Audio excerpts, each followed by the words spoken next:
आज 17 जून 2022 को शाहदरा स्थित गोवर्धन पब्लिक स्कूल गली नंबर 7 बलबीर नगर एक्सटेंशन शाहदरा दिल्ली में दोपहर 2 बजे से शाम 5 बजे तक भूकंप रोधी एक फायर सेफ्टी अवेयरनेस प्रोग्राम आयोजित हुआ, जिसमें एसडीएम ऑफिस शाहदरा से श्रीमान नितिन तोमर एएसओ एवं इनकी टीम, फायर से श्रीमान MP Singh fire station officer एवं इनकी टीम, एनडीआरएफ से श्रीमान Hitesh Kumar inspector 8th battalion एवं इनकी टीम ने आकर प्रोग्राम में आए क्षेत्रवासियों और वहां की आरडब्ल्यू बलबीर नगर विकास परिषद के अध्यक्ष मुकेश गौड़ एवं इनकी टीम के पदाधिकारियों और सदस्यों को बेसिक रूप से अवेयर किया।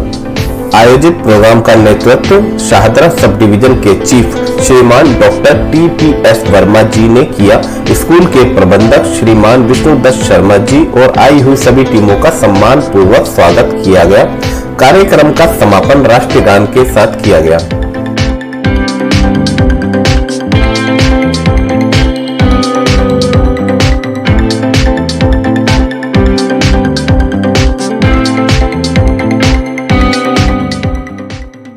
सबका मैं धन्यवाद करता हूं और मैं आपको बता दूं कि एक ड्राइव चलाई हुई है दिल्ली सरकार ने, डीएम नगरी ने और इवन सभी डीएम जो 11 डिस्ट्रिक्ट हैं दिल्ली के अंदर, सब ने एक अवेयरनेस प्रोग्राम चलाए हुए हैं।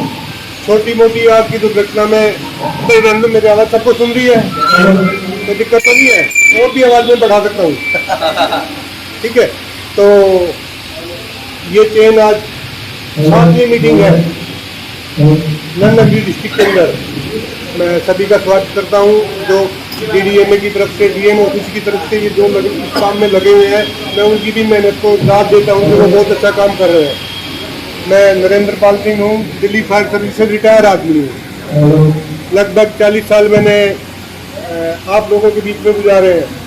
फायर ब्रिगेड रात दिन कुछ नहीं देखती, जहाँ पे भी कोई कॉल होती है जाएगा और जो भी उनका डायग्नोज कर सकता है आग बुझाने का या किसी मरीज को हॉस्पिटलाइज करने का, वो सब काम फायर सर्विस करती है।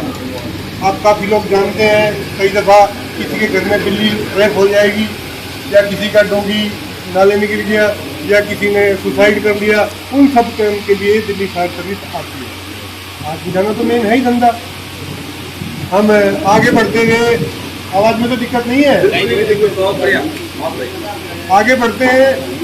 इस प्रोग्राम का मतलब सिर्फ और सिर्फ ये है कि लोगों को एक छोटी सी जानकारी दे दें। मैं आपको बताऊं, आग की जो शुरुआत होगी वो एक चिंगारी से होती है और उसका आकार कितना बड़ा हो सकता है ये कल्पना भी नहीं कर सकते। दिल्ली में देखते रहते हो, उनका में रिसेंट हुआ है, उपहार सिनेमा हुआ, बहुत सारी दुर्घटनाएं हुई हैं। हमारा 2019 में देख लो, आपके बिल्कुल बाजू में क्या हुआ था, मार्केटें चल रहे हैं, 100 गाड़ियाँ एक साथ चल रही हैं, उसका कोई एंड नहीं है कितना बड़ा हो जाए। जो शुरुआती हमारी स्टेज है, हम उसको रोकने के लिए इस प्रोग्राम को ऑर्गेनाइज करते हैं।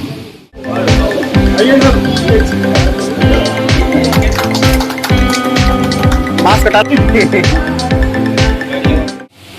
शुरू करता हूँ। आज का हमारा प्रोग्राम है कम्युनिटी अवेयरनेस, ठीक है, डिजास्टर मैनेजमेंट।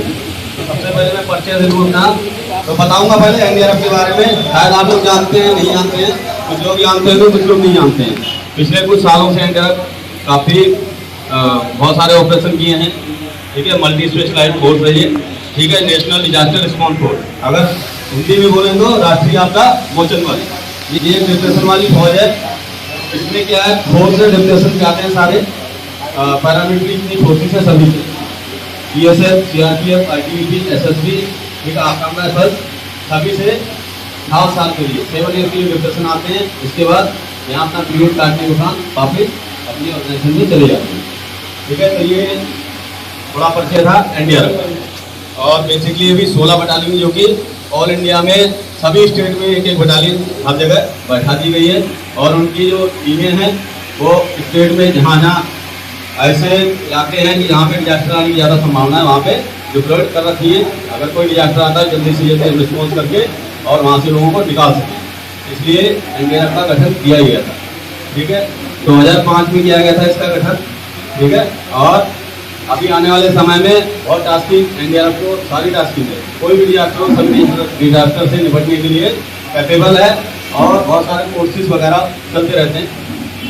ठीक है, चाहे केमिकल हो, चाहे बायोलॉजिकल हो, चाहे भूकंप हो, चाहे आग हो, फायर इमरजेंसी हो, कोई भी इमरजेंसी हो या बाढ़ आपदा हो, सभी में हम रिस्पॉन्स करते हैं।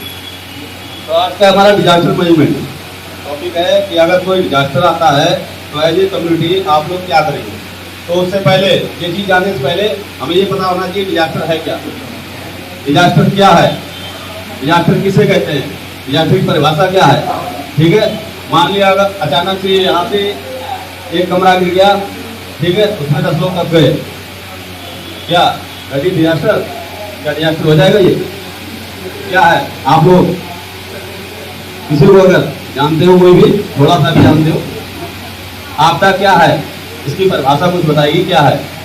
कोई भी नेचुरल कैलेमिटी, ठीक है, प्राकृतिक या अप्राकृतिक, ठीक है, मैनमेड, नेचुरल या मैनमेड, ऐसा कोई इंसिडेंट या कोई घटना जिसके द्वारा जान माल का भारी मात्रा में नुकसान हुआ हो, उसको क्या बोलेंगे? आपदा। क्यों आपदा? उसको आपदा ही बोला जाएगा। मान लिया अचानक कहीं पे बड़ा सा हॉल मिल गया, उसमें 100 लोग दब गए, ठीक है, तो क्या उसको डिजास्टर बोला जाएगा? नहीं। क्यों नहीं बोला जाएगा? कोई एनीबडी आप लोग में से कोई भी जानता हो as a community, as a आप लोग रिस्पॉन्डर हैं सिविल डिफेंस के, वो रीजन छोड़ो, कुछ भी रीजन हो, ठीक है, उसको नहीं देखेंगे। डिजास्टर तब डिजास्टर उस समय बोला जाएगा अगर वहाँ की लोकल कम्युनिटी है, ठीक है, उस स्टेट का अगर SDRF है, ठीक है, जितने भी रिस्पॉन्डर वहाँ की एजेंसी हैं, अगर उनकी कैपेसिटी से बाहर है, ठीक, अगर किसी स्टेट में अगर मान लिया अगर दिल्ली में अगर ऐसा डिजास्टर आ गया, बहुत बड़ा भूकंप आ गया, दिल्ली में इतनी एजेंसियां नहीं उससे क्या कंट्रोल नहीं कर सकती है, कैपेबल नहीं है कि उसमें से इतने लोग दब गए नहीं निकाल सकती हैं जल्दी से जल्दी, तो इसके लिए क्या करेंगे? बाहर से किसी अदर स्टेट से या सेंट्रल से, ठीक है, किसी एजेंसी की सहायता मांगेंगे। अगर वहाँ की एजेंसियां कैपेबल नहीं है और बाहर वाला को रिस्पॉन्ड करता है तो उसको डिजास्टर में रखा जाएगा, ऐसे डिजास्टर नहीं भागा।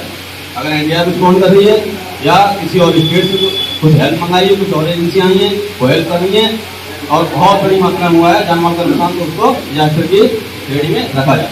ठीक है, नॉर्मली ये नहीं कहेंगे कि हॉल गिरा 50 लोग दब गए डिजास्टर हो गया, नहीं, उसको बोलते हैं इंसिडेंट ना। ठीक है, अगर ऐसा होता है उसको बोला जाता है एक घटना हो गई वहाँ पे और उसमें लोग हताहत हो गए, ठीक है, उसको डिजास्टर नहीं बोला जाएगा। डिजास्टर के टाइप कितने प्रकार की? 2 बता दिया है, ठीक है, एक तो नेचुरल और मैनमेड। ठीक है, नेचुरल क्या क्या आते हैं आप लोग बताइए। जैसे केदारनाथ में हुआ नेचुरल है, अर्थक्वेक नेचुरल है, ठीक है, साइक्लोन आया नेचुरल है, सुनामी है नेचुरल है, ठीक है, ये सारे क्या है? प्राकृतिक कुदरती है। और मैनमेड क्या हो सकता है? जो हम लोग ही करते हैं। नहीं, कोरोना को हम मैनमेड नहीं कह सकते हैं, जबकि साक्ष्य अगर नहीं है तो कोई भी इसको मैनमेड नहीं कहा जा सकता है। जो वो भी एक बायोलॉजिकल डिजास्टर और वो भी एक कह सकते हैं कि नेचुरली है या जैसे भी है, साक्ष्य नहीं है तब तक हम या आप या कोई एजेंसी नहीं कर सकती है, मैनमेड हो सकता है। ठीक है, क्या हो सकते हैं manmade? Chemical emergency, chemical leakage हो गया कहीं, ठीक है, फायर इमरजेंसी, कहीं आग लगे, या हम आप या कोई भी वहाँ पे कार्य कर रहा है उसकी गलती से हो सकता है। ठीक है, और ड्राउनिंग केसेस हो गए, जैसे कोई डूब गया अचानक तो क्या है वो हमारी गलती, मैनमेड है, ठीक है, उससे हो सकता है। तो 2 प्रकार के हैं, नेचुरल और मैनमेड डिजास्टर। ठीक है, अब आते हैं डिजास्टर। डिजास्टर में सबसे पहले आता है अर्थक्वेक। ठीक है, अर्थक्वेक बोलते हैं भूकंप। क्या भूकंप आता है तो लोगों को मार देता है? सही है, ये सही है, बोलते हैं भूकंप आया और लोगों को मार के चला गया, सही बात है, हाँ या ना कुछ तो बोलो आप लोग, सही है, हाँ बोलते हैं, बोले भूकंप आया था दिल्ली में, भूकंप आया, मान लिया कि दिल्ली में भूकंप आया और 100 लोग वहां पे मार के चला गया। क्या भूकंप किसी को मारता है? कौन मारता है? हाँ, तो हमें कौन मारता है? हमारे मकान, हमारी बिल्डिंग्स वो मारते हैं, भूकंप कभी किसी को नहीं मारता है। ठीक है, ये एक सोच है, भूकंप आया और उसने लोगों को मार दिया, ठीक है, और वो बिल्डिंग गिरी उसने मारा है, और उसको बिल्डिंग को बनाने वाले कौन है? हम आप। ठीक है, हम खुद दोषी हैं, ठीक है, हमें पता है, अगर हमें नहीं पता है, हम उसके अंदर जबरदस्ती बैठे हैं, भूकंप आ रहा है, नहीं निकलना है, हमें क्या करना है क्या नहीं करना नहीं पता है, तो आप चुपचाप अंदर बैठे रहेंगे और आप खुद ही उसका शिकार हो जाएंगे, खुद मर जाएंगे और क्या बोलेंगे भूकंप ने मार दिया। ठीक है, तो अर्थक्वेक आता क्यों, भूकंप क्यों आता है? कोई भी बता सकता है? वो शायद पुराने कुछ लोग बोलते थे, ठीक है, नहीं मैं एक बोलता हूँ, पहले कहावत थी कि ये धरती बोला शेषनाग के ऊपर रखी हुई है। गाँव की कहावत बताऊंगा, शायद आप लोगों ने सुना होगा। इसलिए बोला जब शेषनाग थक जाता है, वो थोड़ा सा हिलता है तो धरती हिलती है। सही है क्या? सुना है ऐसा? सुना, गाँव में सुना होगा। जो गाँव के लोग होंगे पहले कहावत ऐसी कहते थे। ठीक है, ये क्या है, ये अपनी मन की वो है। ठीक है, लोग आदमी को इसमें लेके बनाती है, ऐसा कुछ नहीं है। ठीक है, जब जमीन के अंदर, धरती के अंदर ज़्यादा गर्मी हो जाती है, अत्यधिक गर्मी हो जाती है, ठीक है, तो टेक्टोनिक प्लेट्स हैं, उनसे मिलकर बनी है धरती। ठीक है, जिसको बोलते हैं लिथोस्फीयर। ठीक है, तो गर्मी जो है प्लेटें ऊपर नीचे शिफ्ट होती हैं अपनी गर्मी को बाहर, ठीक है, निकालने, रिलीज करने के लिए। तो प्लेटें ऊपर नीचे होती हैं, इससे क्या होता है, धरती हिलती है। ठीक है, और भूकंप आता है। ठीक है, तो अगर भूकंप पता है आपको आता है, मान लिया दिल्ली कौन से जोन में, भूकंप के भी जोन बांटेंगे ना रिएक्टर के हिसाब से, कितने रिएक्टर आएगा, तो ये जोन नंबर 1 में, 2 में, 3 में, 4 में, 5 में, ऐसा कैटेगरी किया गया, कैटेगराइज किया गया है अलग अलग। दिल्ली किस में है? रेड जोन में। रेड जोन में। रेड जोन में। और फिर भी जोन कौन सा जोन है? 4 नंबर 4। ठीक है, नंबर 4 जोन में है, कितना तक, 6 रिएक्टर तक आ सकता है भूकंप दिल्ली में, कभी भी सिचुएशन होगी, कभी भी आ सकता है। हो सकता है आज नहीं, 10 साल बाद, हो सकता है 20 साल बाद, कभी भी आ सकता है। तो उसके लिए क्या है, मान लिया आ सकता है, तो उसके लिए क्या करना जरूरी है, हमें तैयारी। अगर हम तैयार नहीं हैं, हमें पता नहीं है, तो हम क्या करेंगे, कुछ नहीं करेंगे, हम आके वहीं रह जाएंगे और भूकंप आएगा और लपेट के चला जाएगा हमको। ठीक है, ना हम खुद तैयार होंगे, ना दूसरे को तैयार करेंगे। इसलिए प्रोग्राम चलाया था कम्युनिटी अवेयरनेस। अगर आप लोग अवेयर हैं, कुछ कर सकते हैं, कुछ मालूम है, तो आप उन पहलुओं को ध्यान रखते हुए अपने परिवार को, अपने को, अपने रिश्तेदारों को, अपने पड़ोसी को आप बचा सकते हैं, आराम से वहाँ से निकाल सकते हैं। तो उससे जो प्रभाव पड़ेगा वो कम होगा, लोगों की मरने की संख्या कम होगी। ठीक है, इसलिए बताते हैं तैयारी, क्या तैयारी करेंगे। मान लिया भूकंप पता है हमें आता है 4 नंबर जोन में, 10 साल आएगा, 10 साल बाद आएगा, हो सकता है 1 साल बाद आ जाए। किसी ने देखा, हो सकता है कि आज रात में आ जाए, हो सकता है कल सुबह आ जाए, कभी भी आ सकता है। ठीक है, तो उससे पहले तैयारी ये है, हम अपने घर में रहते हैं, ठीक है, हमेशा। तो एक घर में बोलते हैं स्ट्रक्चर, ठीक है, संरचनात्मक जो चीज़ें होती हैं वो बनी हुई है। एक बोलते हैं नॉन स्ट्रक्चरल। ठीक है, सबसे ज़्यादा किससे होती है हानि? Non structural. ठीक, संरचनात्मक होती है जो चीज़ें, उनसे क्या हो गई वो, कि हम लोग बहुत ही आजकल, आज के ज़माने में हर चीज़ टांग के रखते हैं। ठीक है, झूमर भी टंगा है, बहुत सारी घड़ियाँ टंगी हैं, बहुत सारी ट्रॉफियाँ रखी हैं। ठीक है, बहुत सारी में सीढ़ियाँ टांग रखी हैं। सबसे ज़्यादा डैमेज कौन करता है? ये करते हैं, और सबसे ज़्यादा मरते भी इसी से लोग। ठीक है, अगर भूकंप आएगा, आप भाग रहे हैं, हो सकता है झूमर नहीं गिर गया सर पे, आपके काम खत्म। ठीक है, अगर कहीं साइड से कुछ भी गिर गया ऑब्जेक्ट जो नॉन स्ट्रक्चरल है, उससे ज़्यादा लोग घायल होते हैं, उससे ज़्यादा लोग मरते हैं। तो आप लोगों को पहले ये होना चाहिए कि कहाँ कहाँ टंगे हैं। तैयारी का मतलब ये है, आपको ये घर में पता होना चाहिए कहाँ कहाँ टंगे हैं, हमारा रास्ता फिर कौन सा है। अगर आज रात में, कल या 5 साल बाद भूकंप आता है, तो हम किस रास्ते से जाएं जिससे हम सेफ हों।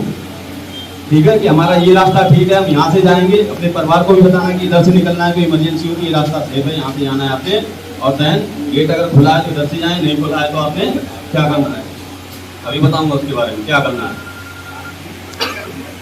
इसके बाद फर्स्ट एड किट तैयार रखनी है हमेशा घर में, कभी भी आते में जरूरत पड़ी जाती है। ठीक है, फर्स्ट एड किट में नॉर्मल है। ठीक है, आजकल ड्रेसिंग, बैंडेज, विटामिन वगैरह, ठीक है, सभी लोग रखते हैं। ठीक है, इसके बाद और कुछ जरूरी सामान, हो सकता है कि भूकंप आया, मोबाइल टावर क्या होंगे, खत्म हो जाएंगे। ठीक है, आप मोबाइल के भरोसे रहेंगे तो कुछ नहीं कर सकते। जो पहले चलते रेडियो ना बहुत अच्छे थे, आज भी कुछ लोग चलाते हुए। तो अगर ऐसा रेडियो वगैरह है आपके पास, वो भी रखना है आपने तैयार। ठीक है, जिससे आपको सूचनाएं मिल सकें। भूकंप आया, ठीक है, मान लिया साधारण नहीं आया, ठीक है, किसी और इधर आ गया, दिल्ली में किसी और जगह आ गया, तो मान लिया बोले यहाँ भी आ सकता है, मौसम विभाग क्या करेगा, सूचना प्रसारित करेगा। उसमें मोबाइल टावर उधर ध्वस्त हो गए, तब हो गए, तो आपको कनेक्टिविटी नहीं, आप किससे बात करेंगे, किससे पूछेंगे? ठीक है, नेट चलेगा नहीं, आप क्या देखेंगे? इसके लिए ट्रांसमीटर सबसे अच्छा है। रेडियो, इस पर सूचनाएं प्रकाशित की जाती हैं, हमेशा बताई जाती है, वो आप रखें। लोगों के अपने घर में रिश्तेदारों के मोबाइल नंबर, ठीक है, हो सकता है मोबाइल डिस हो गया, नहीं चार्ज है, ठीक है, नॉर्मली आपके वो भी लिस्ट होनी चाहिए, नहीं तो आपको याद होनी चाहिए। ये क्या थी? तैयारी। मान लिया आप घर में लेटे हैं अचानक से, ठीक है, भूकंप आ गया, अचानक से भूकंप आ गया रात में, आप क्या करेंगे? उठ के भाग खड़े होंगे सीधे वाला, ठीक है। मान लो बीच में लेटे हैं, कमरे के बीच में लेटे, भूकंप आ गया अचानक, मैं उठा और सीधा भाग गया, ठीक है, और मैं भागा अचानक, ठीक है, कुछ चीज टंगी थी या घड़ी टंगी थी, वो ऊपर से हिलते हुए गिरी, मेरे सर पे गिरी, हो सकता है आजकल डिजाइन में बड़ी भारी भारी घड़ी है, और वहीं के वहीं फ्लैट हो गया। तो ऐसा नहीं करना है, ठीक है। अगर भूकंप आया है, आपको पता लगा धरती हिल रही है, ठीक है, पता लग जाता है, हिलती तो पता लग जाता है सभी को। आपने क्या करना है? अगर आपके पास रास्ता आपको दिख रहा है, आपको पता है रास्ता कि यहाँ से यहाँ है, कभी भूकंप आएगा, आपने हमेशा दीवार की साइड में जाना है, दीवार को पकड़ना है, ठीक है, और दीवार के साइड साइड जाना है। उससे पहले अगर आपको देखा कि गेट के पास से अगर गिर गया, ब्लॉक हो गया, दरवाजा ब्लॉक हो गया, ठीक है, तो आप अगर बेड पे लेटे हैं ऐसे, अगर आपको पता लगा कि सारा मलबा गिर गया है, आसमान गिर रहा, धड़ाधड़ आप नहीं भाग सकते, ठीक है, जगह जगह कूद गिर रहा है, तो आप यहाँ बेड पे हैं, तो बेड से तुरंत आपने क्या करना है? ड्रॉप हो जाना, नीचे गिर जाना है, तुरंत पलट जाना है नीचे। और ये बेड है, इसके साइड में यहाँ पे चुपचाप अगर नीचे जगह नीचे चले जाना है, और या तो जगह नीचे नहीं है तो साइड में बिल्कुल चिपक के लेट जाना है। अगर देख लिया जगह से पत्थर गिर रहे हैं, ठीक है, टूट रहा है, ये भागते हुए आपको लग जाए, लेट जाना है। क्यों? क्योंकि ये सबसे सेफ जगह है। अगर यहाँ आप लेट जाएंगे, सोफे पे मान लिया लेटे, सोफे से नीचे पलट जाए, ठीक है, अगर कुछ भी गिरेगा, कोई भी रबड़ गिरेगा, कोई कॉलम गिरेगा, तो हमेशा क्या गिरेगा? इसके ऊपर गिरेगा, तो ऐसे एंगल बनाएगा, ठीक है, हमेशा इसको बोलते हैं लाइफ का ट्रायंगल, लाइफ ऑफ ट्रायंगल, ठीक है, जीवन का त्रिभुज बोला जाता है इसको। वो एक क्रिएट करता है, ऐसे गिरेगा तो इस तरह गिरेगा, और जो बीच में स्पेस रहेगा वो खाली रहेगा। आपके चांसेस 70% चांसेस है, आप बच सकते हैं। थोड़ा से आपको इंजरी हो सकती है, थोड़ा लगेगा कि इंजरी होगी, बट आपका हेड सेफ है। अगर हेड सेफ है तो आप सेफ है, ठीक है। मान लिया इंजरी थोड़ी बहुत हो जाएगी तो बाद में आपको निकाल के सही किया जा सकता है, ठीक है। अगर मान लिया रास्ता आपको दिख रहा है कि ज़्यादा नहीं हिलना है, कुछ चीज़ें गिर रही है या हिलना भी कुछ गिरा नहीं, तो आपने उठना है, ठीक है। सबसे पहले क्या करना है? ड्रॉप, छोटी से छोटी पोजीशन बना के घूमना है, आपने ड्रॉप होना है, ठीक है। इसके बाद बोलते हैं DCH, drop cover and hold, ठीक, ड्रॉप होना है, अपने आप को छोटा ऑब्जेक्ट बनाना है। अगर मैं ऐसे चल रहा हूँ, कुछ गिरेगा तो मेरे को कहीं भी लग सकता है, और वही मैं अगर छोटा होकर अगर चलूँगा, छोटा ऑब्जेक्ट बन के, तो हो सकता है कि मैं बच सकूँ कुछ चीज़ें गिरेंगी। कवर क्या करेंगे? अपने हेड को कवर करेंगे आप, ठीक है।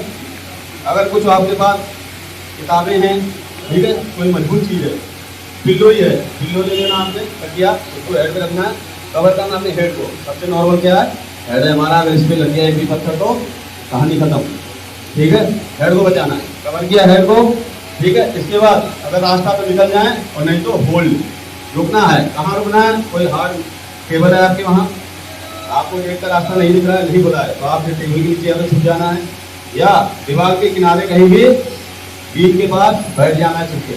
अगर बीम टूटेगा, जो बताया ना ट्रायंगल बनाएगा, तो आप वहाँ सेफ हैं। हो सकता है पूरी बिल्डिंग टूट जाए, पूरा मकान टूट जाए, लेकिन आप वहाँ बैठे हैं, एक ट्रायंगल बना रहेगा, आप उसमें सेफ रहेंगे, ठीक है। बिना खाना पानी के आराम से आप 24 घंटे बिता सकते हो, ऐसा बोला गया है, बोलते हैं, ठीक है। उससे ज़्यादा भी इसकी कैपेसिटी वो ज़्यादा भी रह सकता है जिंदा, तब तक हो सकता है NDRF आके।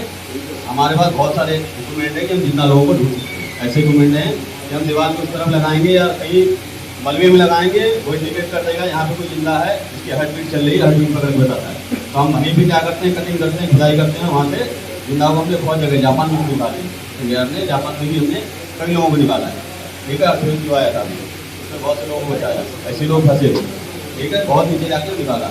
तो ये था भूकंप का, ठीक है।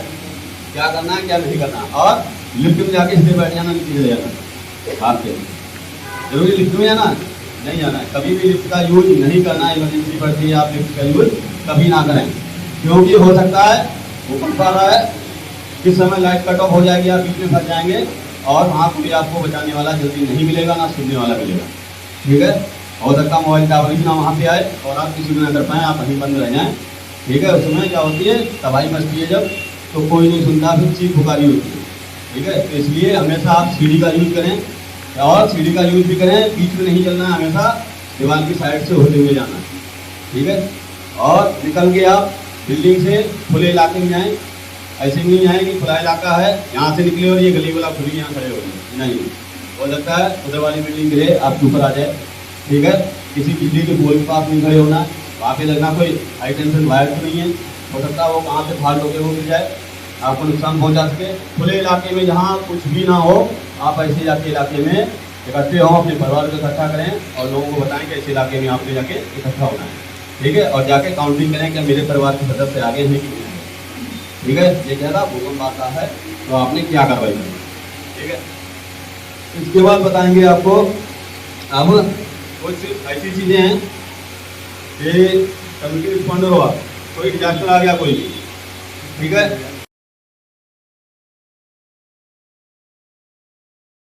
बोलते हैं इनको एक्टिविटी। हमारे दोनों हाथ और दोनों पैर को बोला जाता है एक्टिविटी। ठीक है, अक्राम बोला जाता है। ठीक है, तो अगर इनमें ब्लीडिंग हो रही है किसी को तो आप कैसे रोकेंगे। ठीक है, मान लिया कि किसी ब्लीडिंग हो रही है, ठीक है, भाई आपने हाथ में, ठीक है, हाथ से ब्लड निकल रहा है, ब्लड बंद नहीं हो रहा है, तो ब्लड बंद करने के लिए 4 तरीके। ठीक है, पहले है जहाँ तक ब्लड निकल रहा है तो हमें क्या करना है, डायरेक्ट प्रेशर। ठीक है, डायरेक्ट प्रेशर यानी कि इसे देख लेना ताकि इनके इन्फेक्शन ना हो, थोड़ी बहुत साफ करके क्या करना है, हमें डायरेक्ट प्रेशर करना है, पट्टी निकालना है। सबसे पहले है डायरेक्ट प्रेशर। ठीक है, अगर किसी की ब्लीडिंग कंट्रोल हो रही है, हाथ में धारदार हथियार कोई भी चीज लग रही है, मान लिया, ठीक है, हो सकता है गिरने से ऐसा हो गया कि सबसे पहले तो बोलते हैं कि हमारे शरीर में इसे बोलते हैं कि होते हैं वेन्स और आर्टरी। ठीक है, जिनको बोलते हैं सिराएं, वेन्स को बोलते हैं सिराएं और आर्टरी बोलते हैं धमनी। ठीक है, तो शायद जानते होंगे, नहीं जानते, लेकिन मैं बताता हूँ। सिराओं का काम क्या है कि जो शरीर में ब्लड गया और शरीर ने यूज कर लिया सेल से, उसको वापस लाना, हार्ट तक इसका काम है सिराओं का। वेन्स का काम है अशुद्ध रक्त है उसको हार्ट तक पहुंचाना, और आर्टरी धमनी का काम है क्या है, ऑक्सीजन मिला, हमने सांस ली जाके हार्ट में, ठीक है, ब्लड प्यूरिफाई हुआ और ऑक्सीजन मिलाया और उसने आगे भेजा, उसका काम होता है धमनी का। तो नॉर्मली क्या है, अगर आर्टरी कटेगी, आर्टरी हमारी क्या होती है, मैन होती है, मोटी हड्डी होती है, उसको बोलते हैं आर्टरी। ठीक है, जिससे बहुत तेजी से रक्त बहता है। और वेन्स क्या है, आपके नॉर्मल नीली टाइप की दिखती नहीं है। ठीक है, इनको बोलते हैं वेन्स। ठीक है, अगर कटेगा, मान लिया उसका वेन्स कट गई है, ठीक है, अचानक से, तो क्या करना है, वहाँ पे डायरेक्ट प्रेशर। कुछ नहीं, आपके पास आपका रुमाल है, आप रुमाल निकालिए, उसके हाथ पे रखिए और उसको प्रेशर दे के रखिए, थोड़ी देर के लिए दबा के रखिए। ब्लड का एक मुख्य वो है, ठीक है, काम है कि 4 से 6 मिनट के अंदर रक्त थक्का बनना शुरू कर देता है, क्लॉट होना शुरू कर देता है, रक्त का थक्का बनना शुरू हो जाता है 4 से 6 मिनट के अंदर। अगर आपने दबा के रखा है 4 से 6 मिनट, अगर उसका थक्का बन गया तो हो सकता है रुक जाएगा। अगर एक बार ऊपर जम जाएगा तो अंदर से ब्लड बाहर नहीं आएगा। और अगर आपको लगता है कि ये गीली होगी, पूरी हैंकी गीला हो गया और बाहर को अभी निकल ही रहा है, ठीक है, 4 मिनट बाद 5 मिनट बाद निकल ही रहा है, तो उसके बाद अगला क्या करेंगे आप, डायरेक्ट प्रेशर दे दिया आपने। अगर इसके बाद ब्लड नहीं रुक रहा ना, तो अब दूसरा मेथड है हमारे पास, एलिवेशन, यानी कि क्या करना है, इनका हाथ उठा देना। ठीक है, उठाने का क्या है, उठाने का ये है कि जो हार्ट, मतलब हार्ट हमारा ब्लड पंप कर रहा है ना, तो अगर ये हाथ नीचे रहेगा तो ब्लड क्या करेगा, नीचे तेजी निकलेगा। और हार्ट से क्या होगा, कोई भी है ना, हार्ट से अगर कोई भी अंग ऊपर है ना, तो अब इसमें क्या होगा, ब्लड का कंट्रोल होगा। और ब्लड इसके बाद भी नहीं कंट्रोल हो रहा, तो नंबर 3 मेथड होता है। मैंने क्या एलिवेशन बोला ना, उठाना, नॉर्मल सी बात है, उठाना हार्ट से ऊपर। अगर आप नल से पानी चल रहा है, पाइप को अगर ऊपर आप कर देंगे तो क्या होगा, फ्लो उसका कम हो जाएगा, हार्ट पंपिंग करेगा, बट क्या है, हाथ ऊपर कर दिया तो ब्लड का फ्लो क्या होगा, कम होगा। तो हो सकता है कम होगा, आपने प्रेशर इधर रखा, ऊपर दबा रखा है, कम जाएगा तो क्लॉट बनना शुरू हो जाएगा, हो सकता है वहाँ पे क्लॉट हो जाए और वहाँ पे ब्लड आपका रुक जाए। इसलिए इसका उद्देश्य है कि एलिवेशन, ऊपर उठाना। ठीक है, इसके बाद नंबर 3, अब इसमें क्या है, प्रेशर पॉइंट। प्रेशर पॉइंट हमारे शरीर में 4 प्रकार से होते हैं। इसलिए क्या होता है हमारा, एक तो यहाँ पे होता है, जो ब्रेकियल जिसे बोलते हैं, ठीक है, ये यहाँ पे होता है प्रेशर पॉइंट ब्रेकियल। तो इसे क्या करना है, हमें दबा लेना है, ठीक है, जिससे क्या है, हमारा ब्लड का फ्लो कम हो जाएगा। अगर इसके बाद भी नहीं रुकता तो नंबर 4 मेथड ये बताया पल्स दवा लेना। हमारे नॉर्मली शरीर में बहुत सारी पल्स हैं, ठीक है, जिनको हम नहीं जानते। ब्रेकिंग पल्स यहाँ ये अब बोल दिया किस, पहले लोग ऐसे करते नॉर्मल उसमें, लेकिन लोग क्या करते थे, करने के बाद छोड़ देते थे। मान लिया यहाँ से मैंने बांध दिया, टोर्निकेट कर दिया, क्या करते हैं जल्दीबाजी में जाते हैं, अंगूठा के अंदर डालने की कोशिश करते हैं, उसके अंदर डालने की कोशिश करते हैं बॉडी के अंदर, जबकि हमको ऐसा नहीं करना चाहिए। हमारे को क्या करना चाहिए कि अगर हमारे को आइस मिल जाती है तो वो और बेस्ट है। आइस साथ में नहीं पाकर नहीं मिलती है तो आपने गीला कपड़ा करना है और उसको और हमको उठाना है, उसमें मतलब स्क्रू के प्यार से उसको क्लोज करना है और उसको गठान लगाने, उसकी बॉडी के साथ स्ट्रेच करके पेशेंट के साथ ही सहन कर देना, ना कि उसके अंदर डालना। दूसरी बात क्या होता है, कई बार जैसे हमारे को कोई मान लीजिए 1-2 काउंटर की चीज़ आपको पैर पर गिर गई और वो दब गई, आपका पैर दब गया या फिर पेशेंट एकदम सेफ है, आपसे बात कर रहा है, हम लोग क्या करते हैं कि उसको एकदम से आगे उठा देते हैं। जैसे उठाने वाले के 1-2 काउंटर की चीज़ होगी तो क्या करता है, बंदे 10-5 रुपये से उठा देंगे, तो उसको ऐसा नहीं करना चाहिए। उसके लिए भी सर ने बताया टोर्निकेट। हमारा क्या होता है, जो ब्लड यहाँ पे आपको चोट लगी हो, ब्लड पॉइजनस ब्लड हो जाता है, तो सीधा आपके हार्ट में जाएगा और क्या कर देगा सीधा, जैसे आपने कभी पिक्चरों में देखा होगा, किसी को चाकू लग जाता है, कुछ लग जाता है, उसको निकालता है और वो बंदा डेड कर जाता है। क्यों कर जाता है, वो पॉइजनस ब्लड उसको तो हार्ट में जाता है और सीधा उसको डेड कर देगा ऑन द स्पॉट, तो उसको नहीं निकालना है, ठीक है। मतलब पड़ा हुआ है, तो सबसे पहले मैंने अपना जो सिंबल की है वहाँ पर कोई ऐसी चीज़ नहीं है जिससे मुझे नुकसान पहुँच सके, मैंने उस चीज़ को क्लियर कर लिया। उसके बाद में मैं इनकी कॉन्शियसनेस चेक करूँगा, सीधा इनके पास जाऊँगा और इनसे पूछूंगा ये है आ रही ओके, या फिर ऐसे ही पूछ सकते हैं भाई साहब आप ठीक है।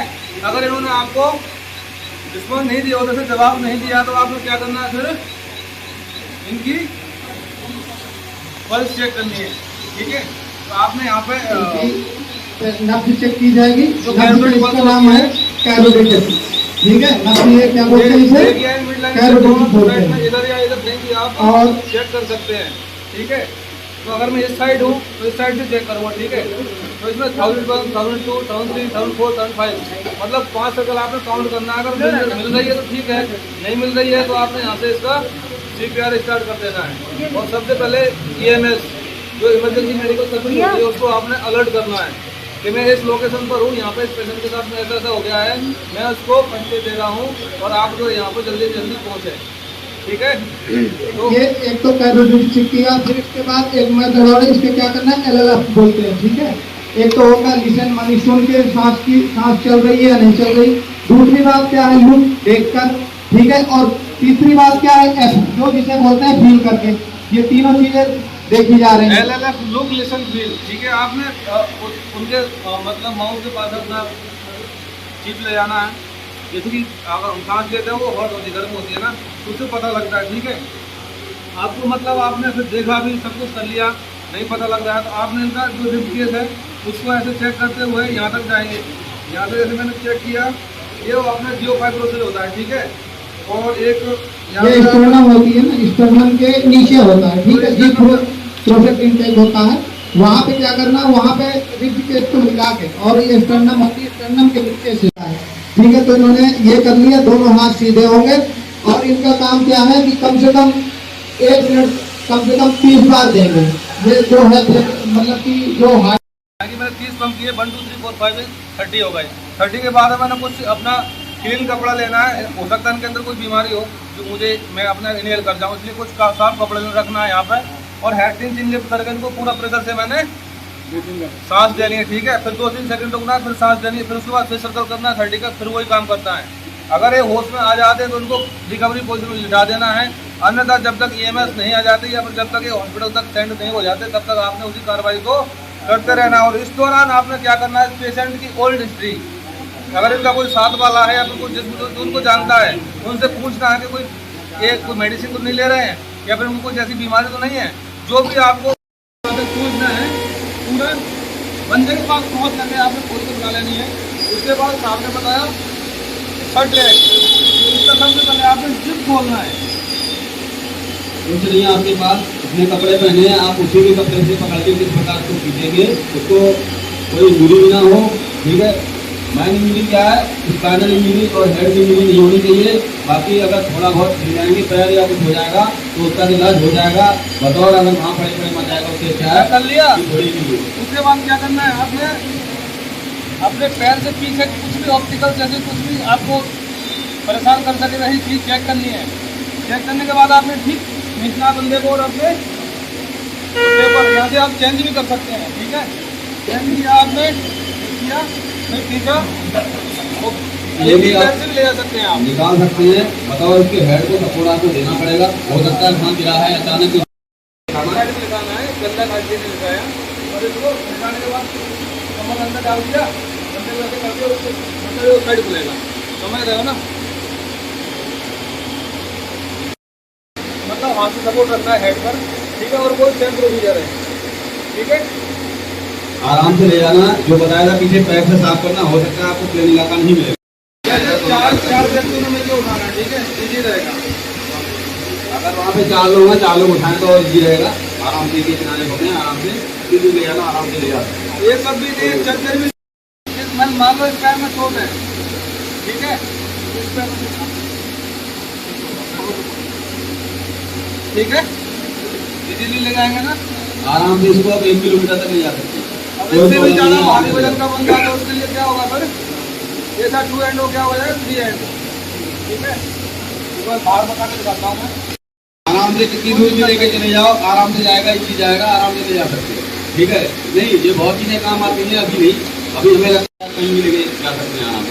चलो मैं देखा होगा फौजियों को, ठीक है, वो ऐसे उठा के ले जाते हैं कई जगह। आया भी करता है साथ में और साथी को लेके भी इसी को जाता है। ठीक है, हथियार भी होता है, हमको करके ट्रेनिंग में सिखाया जाता है, हमें उठा के ले जाना। पूछा आपको बताना था, मतलब नीचे जाना है, कोई बनानी है, दोनों हैंड यूज करने हैं, ऐसे ले जाना है, सीधा इनके यहाँ पे इनके पास में जाना है, चेक करना है, ऊपर करके नहीं हुआ सीधा बैक आना है और इसको अब्जर्वर खर्च करना है। ठीक है, नाली के पास में करना पाना है, जैसा सीधा सीधा तो करने का बॉक्सिंग कर देंगे।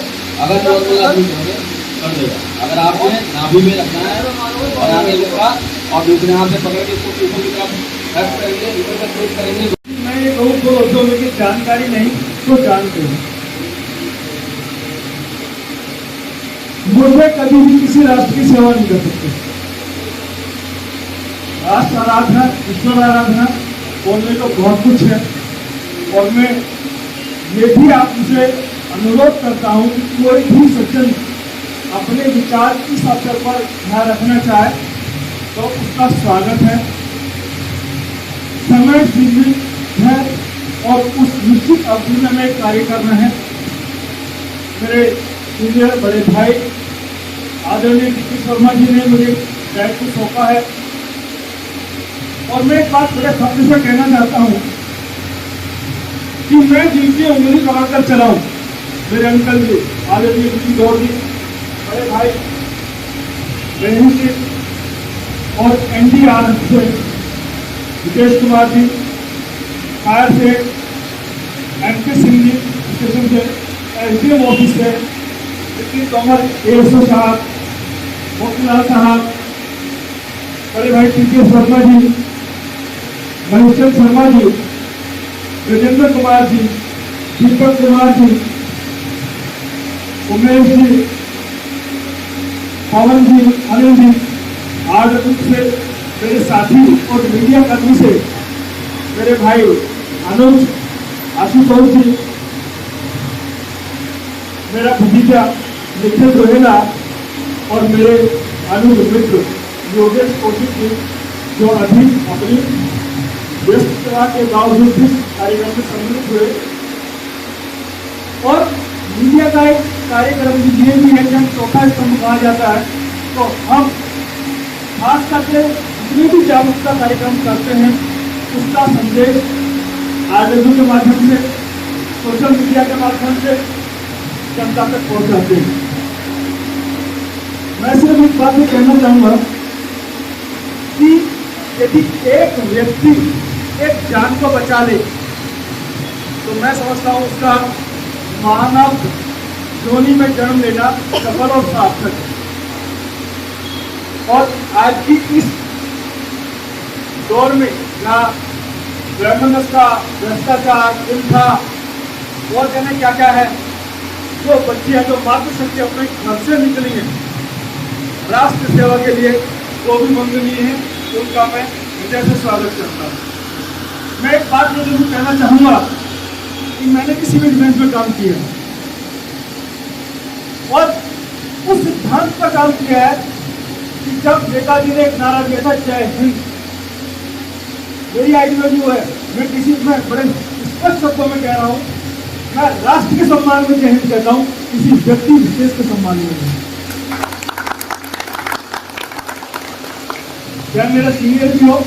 और दूसरी बात मैं एक बात कहता हूँ कि अनुशासन यदि हम में है तो हम निष्काम सेवा के समर्पित सैनिक हैं।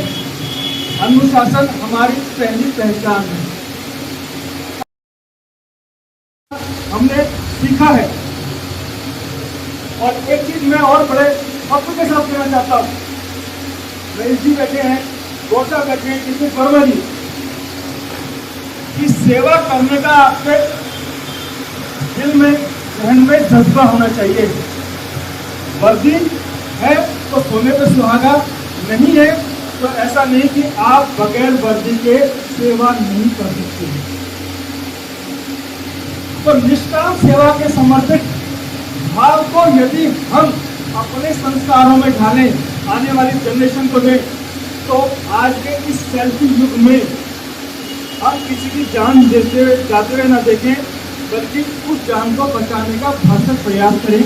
यही इस कार्यक्रम का उद्देश्य है। और मैं आपसे निवेदन करूंगा कि कार्यक्रम समापन पर है। कार्यक्रम का समापन हम विधिवत राष्ट्रगान से करते हैं और राष्ट्रगान के पश्चात सभी साथी जो यहाँ पर आए हैं जज्बा लेके जाएं। अब मैं राष्ट्रगान के लिए आमंत्रित करता हूँ। इससे पहले कार्यक्रम संपन्न हो, मैं श्री महेश शर्मा जी से मुख्यमंत्री जी निवेदन करूँगा कि वो आकर के इस समारोह में जो भागीदारी की है, जो सहयोग किया है हमारे भाई विष्णु शर्मा जी ने विष्णु के बारे में, हम उनका धन्यवाद करें। डिस्ट्रिक्ट में जितने भी हमारे जो डिजास्टर प्रूफ जो एरिया हैं, जहाँ डिजास्टर होने के ज़्यादा चांस है, वहाँ ज़्यादा से ज़्यादा लोगों को इसके बारे में जानकारी दी जाए।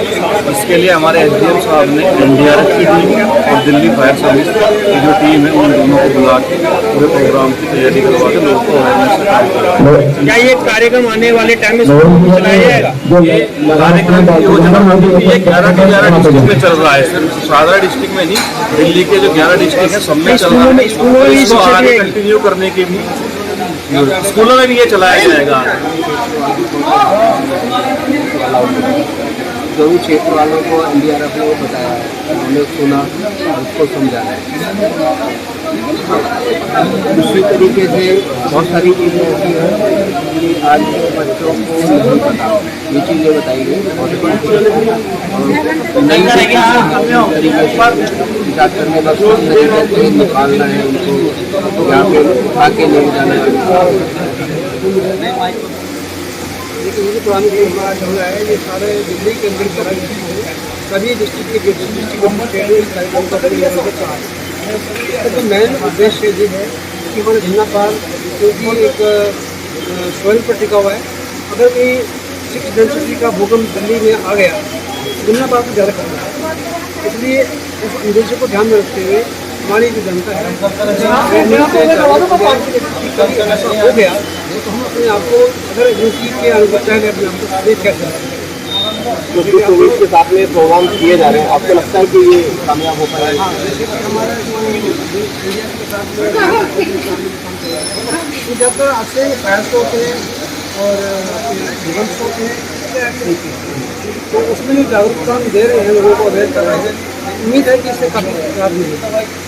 जो प्रोग्राम का अवेयरनेस हो रही है इमरजेंसी मेथड ऑफ रेस्क्यू, हम इसको सिविल डिफेंस में पहले उसके चैप्टर में हम पढ़ाते हैं, पहले इंट्रोडक्शन, उसके बाद सिविल डिफेंस का होगा और पूरे जिले में सिविल डिफेंस के ट्रेनिंग में इसको इमरजेंसी मेथड ऑफ रेस्क्यू कहते हम को पढ़ाते हैं, लिखवाते हैं और प्रैक्टिकल कराते हैं। तो ये कार्यक्रम जो है बहुत ही बढ़िया है। कम से कम आदमी अपनी सुरक्षा तो कर लेगा, अपने पड़ोस की तो कर लेगा। तो इसको अवेयरनेस ये चलते रहना चाहिए। और इसको जो और स्कूल है उसमें जैसे हम सिविल वेल्थ के पूरे जिले को कर रहे हैं, ऐसे ही आपसे अनुरोध है कि आगे जो स्कूल है नर्सरी से लेकर ऊपर तक उसमें ये प्रोग्राम लागू होना चाहिए। दिल्ली फैक्ट्री इसको बहुत पहले से ऑर्गेनाइज करती है, क्योंकि वो डिमांड अपने स्कूल के बच्चों को किसी भी नजदीकी फायर ब्रिगेड पर ले जाकर ट्रेन करना चाहे या बच्चों को उसके बारे में सिखाना चाहे, हमेशा करती आई है। लेकिन एक DDM मेरे DM नंदनगरी ने या दिल्ली के 11 के 11 रेवेन्यू डिस्ट्रिक्ट है, उन्होंने बहुत अच्छी शुरुआत की है। और उन्होंने जैसे दिल्ली फायर सर्विस को NDRF को लेटर लिखा है, हमारी तरफ से कोई कोताही की तरफ नहीं देखने में आज तक आई। मैं खुद DDM के अधिकारियों को ये बात बताना चाहूँगा। और ये प्रोग्राम हम जानते सब है, बट रिवाइज होने के बाद सब सेमी ट्रेंड फायरमैन बन जाते। तो ये चीज़ें चलती रहनी चाहिए और मैं समझता हूँ आज काफ़ी लोगों ने इन बातों का फायदा उठाया होगा। और ये छोटी छोटी बातें छोटे डिजास्टर में कर सकते हैं जब तक कि सरकारी मदद। मेरी राय ये है कि कम्युनिटी अवेयरनेस जो प्रोग्राम है ये बहुत अच्छी पहल है और लोगों को जागरूक होना चाहिए और सीखना चाहिए। जो चीज़ें हम सिखाते हैं इनको अमल में जाना चाहिए कि किसी भी डिजास्टर या किसी भी घटना में ये चीज़ें जो बताई जा रही हैं अवेयरनेस के दौरान बहुत ही उपयोगी हैं। और ये डिजास्टर में जिस समय रिस्पॉन्स करेंगे तो उससे मिटिगेशन होगा, कम से कम हमारी लोगों को नुकसान पहुँचेगा और तो लोगों को जल्दी से जल्दी हम बचा सकेंगे। क्योंकि ये लोग कम्युनिटी के फर्स्ट रिस्पॉन्डर है और जब तक कोई और एजेंसी आती बाहर से तो लोकल रिस्पॉन्डर जो भी है लोगों को जितना ज़्यादा बचा सकते हैं उनके लिए बहुत ही अहम है। तो वास्तव में आप हैं जो इस कार्यक्रम को मैंने एक जगह किया और आपके चैनल के माध्यम से लोग सतर्क भी होंगे, सजग भी होंगे और एक सतर्कता पहुंचेगी। देखिए, प्रशासन और प्रजा दोनों ही मिलकर कार्य करें तभी हम किसी की जान और माल को बचा सकते हैं। यदि आज मैं घायल हूँ तो मैं सोचता हूँ कि मेरी हेल्प कम्युनिटी करे, प्रशासन करे। और जब मैं किसी घायल व्यक्ति को देखता हूँ तो मैं व्यस्त हो जाता हूँ सेल्फी लेने में। वो नकारात्मकता वो नहीं होना चाहिए। और बाकी मैं इसके लिए मेरे बड़े भाई महेश जी का और NDRF टीम का, शाहजहाँ SDM का हृदय से आभारी हूँ कि उन्होंने मुझे ये काम करने का शुभ अवसर प्रदान किया। और मैं आप सभी का भी मीडिया कर्मी का आभारी हूँ कि आपके माध्यम से ये कार्यक्रम जन जन तक पहुँचेगा। जय हिंद, जय भारत।